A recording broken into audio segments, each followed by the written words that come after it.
guys. So, nung nakaraan ng SmackDown, in-announce ni Nick Aldis na meron na tayong Women's United States Championship. So, ito yung bagong mid-card champion para sa women's division ng WWE. So, hindi lang ang Women's Championship and Women's World Championship and Women's Tag Team Championship ang kailangan i-grind ng mga women's division ng WWE, pati rin ang Women's United States Championship na hindi natin alam kung paano nila gagawin to o paano nila i-implement, kung anong klaseng match ba ang gagawin, maybe elimination tournament to crown a new Women's United States Champion.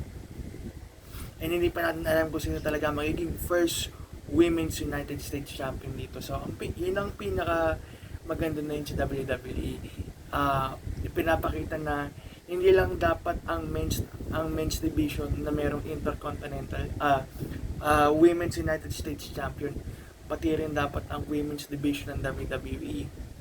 So, syempre ang history ng United States Championship ay long lineage yan, no? I think si Stone Cold Steve Austin naging United States Championship, si Edge, si John Cena, si JBL, diba? Si Sheamus, lahat kung sino-sino mga Hall of Famers and mga current superstars ng WWE na yun.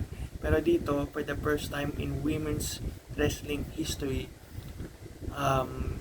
Women's United States Championship na ang bagong ipapag-contend ng women's division ng WWE. And ito yung pinakamaganda para sa mga mid-card women's superstars ng WWE na yun. Kasi kung nakikita nyo, kung nanonood kayo ng WWE lately, involved sa women, dalawa lang yung